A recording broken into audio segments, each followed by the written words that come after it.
So here we have sneaker releases that are going to drop this week. Obviously the dates may change and sort of move around, and I've noticed that, over the past couple of weeks, a lot of sneakers have been shifting around in dates, so I'll try to be as accurate as possible, but just bear that in mind.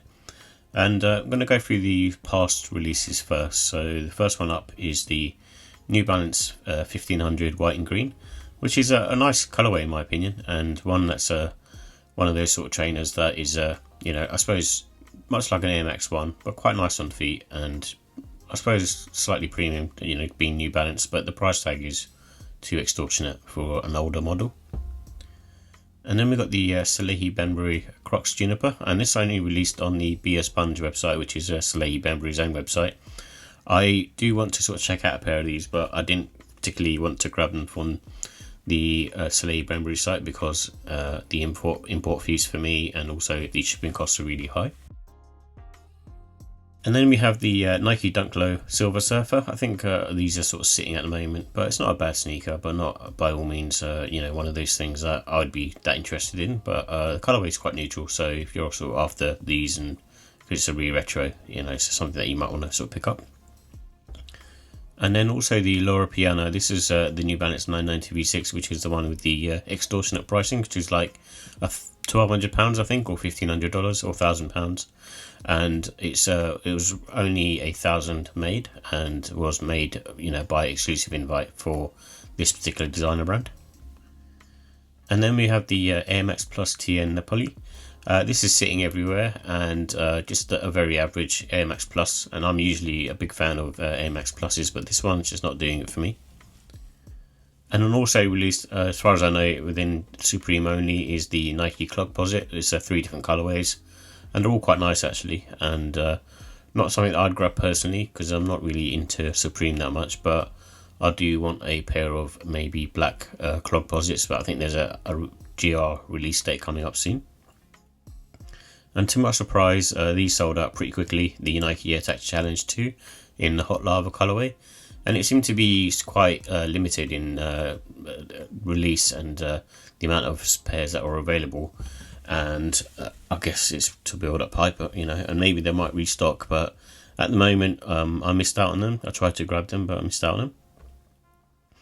And then we also have the Nike Air Max 180 Dusty Cactus, and this one had a pretty limited run on the sneakers app anyway, and sold out, and it is available at other retailers, but on the sneakers app it seemed to be very few numbers. I don't know if that's a thing that Nike are doing at the moment, where they're just restricting numbers on purpose and then releasing another load later on.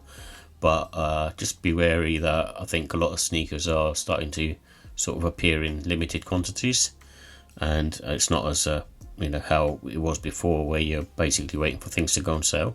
So just be wary of that. And then we also have the Nike Kobe 8 Pro, which dropped on the 6th of September, and these pretty much dropped, as far as I know, worldwide. So they dropped in EU and the UK as well, but the two models that we got was the navy pair and the grey pair, and I think the other ones were US exclusive, but they're all very nice in my opinion. And obviously if you're after a Kobe 8, then it's one to grab really, especially if you're playing for basketball. And the numbers seem to be quite low in these. From what I could tell, it seemed to be like 10,000, 15,000 per silhouette or colorway, and so for that reason, it still would have been a difficult cop. And then also released was the Brain Dead Adidas Stan Smith beige and blue. These ones I'm just not feeling at all, and I guess they're sort of sitting as well, and they were very expensive. I'm sure it's using premium leather and materials, but just too expensive overall. And also released was the Nigel Sylvester Air Jordan 4 RM Driveway Grey, and this released here in the UK and EU. So the US already had their release date, and I believe that there was also a shock drop previously, a couple of days previous to this. So it's one of those ones where you should have been able to grab, I think, a pair if and it seemed to be not completely an instant sellout here in the UK and EU, but they did sell out eventually. And then we also have the Adidas Ae1 Bulldogs, and this one has released as well and seems to be an in-app exclusive for Adidas and not anywhere else available. So if you wanted to grab them, they're pretty much available at the moment, and not a bad colorway. Now we move on to the upcoming releases. So the first one up, I didn't really mention these before, but I did see them pop up, is the Foot Locker 50th anniversary. There seems to be quite a few pairs releasing from which they've managed to combine loads of different brands together for their 50th anniversary. So you got Puma, you got Nike, and you got Adidas and Converse, and then there's also a couple of New Balance pairs, and they're all quite sort of neutral colour tones really. So they're not doing anything too extravagant. But obviously, you know, any of these pairs that you're interested in, you can grab them really, and they're pretty much released on the 9th. And then also there's this S&S Adidas GT2 Berlin. So one I like with Adidas, they did like, I suppose, their own sort of silhouettes per country. And there's different ones, like there's one for Japan, for instance, and I think there's also one for England or UK, as an example. But they're kind of almost takes on, you know, I suppose a Samba or a Gazelle indoor, and there's slight variations in terms of how they look, but they all look very sort of similar. But they're all, you know, like I said, unique to a particular city. And this one's releasing from Sneakers and Stuff, which is a UK and EU retailer, and it's not bad actually. And then also we've got the La France Puma 1 of 1, Love and Rare. And this one is okay for me. It's not really something that I'd grab personally, but I think it's more for the younger audience, and you know, who are into Lamella Ball as well. And the same goes for the Puma MBO4, which is a similar theming and quite sort of funky, but again, not something that I would wear personally. And then on the 12th, we've got the Nike Book 1 Python. Just not really a fan of this colour. I got the hike version, which I actually like, and normally I'm not a fan of too much sort of snakeskin, but I think that one has just enough sort of detailing on there to not be too obtrusive, but I think this one is a bit kind of overboard for me. And then we already had these released in the UK and EU, and it's sitting at the moment, which is the Nike SB Dunk Low Escaro. So it's basically based on the dish from Paris or from France, which is for snails. And it's, you know, so it's kind of representing that kind of colour theme for a snail, I guess, but it's average.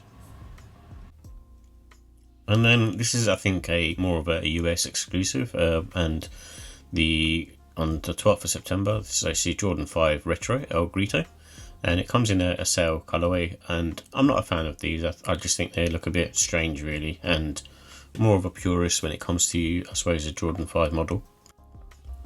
And then also this should have a more wider release on the Crocs website, so on the 12th of September, which is the Juniper from Salehe Banbury.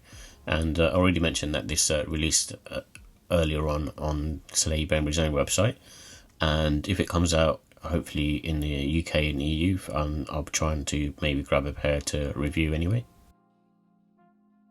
And then we also have the Asics Gel Kayano 20 Bodega. Small wins add up.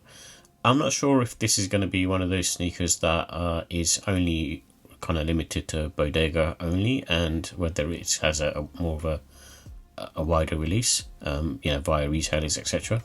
But to be honest, it's a nice pair, but again, it looks the same as all the other sort of Asics models, but this one has probably a little bit more difference compared to some of the other silhouettes I've seen from Asics.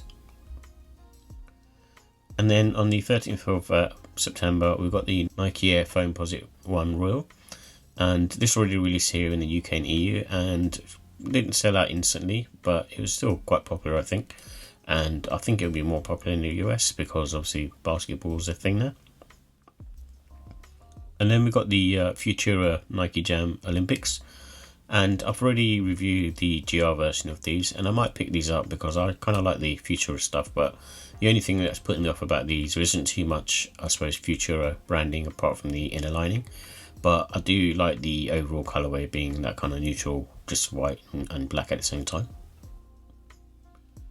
And then we have the Naked Adidas Samba and Titch Tennis in white, and these are kind of okay looking, I think. Nothing too special from my eyes, and I don't really like the way the Titch Tennis model looks in particular, and also I'm not really a fan of Samba, so this one I'd be skipping out. And one I'll try and grab maybe if I can for retail. I'm not sure what the resale will be like on these, but I'm sure it'll be quite a lot, and at that point, you know, if they're quite high for resale, then I'm probably not going to grab these. But I am an Air Max 1 fan, so, and this is a re-retro for Patta, on their 20th anniversary. So I am kind of looking forward to these, but I also know that it might be difficult to get. But I do like this particular colorway and this particular pair. And then we have the Peaceminusone Nike Air Force 1 Paranoise 3.0. Just average for me. I'm not really that interested in these, to be honest. I think they seem to have quite a big more of a release compared to previous ones, as far as I can see, because I've seen them loaded up at other retailers for raffles. So I think this one you have probably a better chance there versus the other ones that are released over the years, but not for me. And also the New Balance 1000 Sea Salt and Heron Blue and the Astro Dust colorways. And both pairs are nice in my opinion, and I'm a big fan of the 1000 model, very comfortable on foot, and probably more similar to an Air Max Plus, which you can probably use in the autumn time, so it's kind of perfect for that kind of weather as well in my opinion, and as well as sort of wearing it springtime. So definitely worth checking out if you haven't had a pair of New Balance 1000s before. And then on the 14th of September, the Air Jordan 1 High OG Midnight Navy. This is more UK and EU. I think they've dropped already in America, as far as I know. And just a nice pair overall. But because they're really under retail at the moment, I'm going to hold off on these and see whether I can pick them up for cheaper. And then we also have the Adidas SL72 RS Bob Marley in Core Black. This is a pair that I might try and pick up as well, because I do like Bob Marley overall. So maybe, something that I can grab and have a sort of look at. And not too much of a fan of this particular silhouette, but because it's a Bob Marley collab, I won't mind checking them out. And then this one had a moved date from the looks of it, so it's now coming out on the 18th of September, which is the Air Max Under Black Silver. And probably a good thing, because last week was quite sort of packed with releases in my opinion, especially the latter half of last week. And so this one being next week is good enough of a breather, but I'll definitely be picking up a pair of these.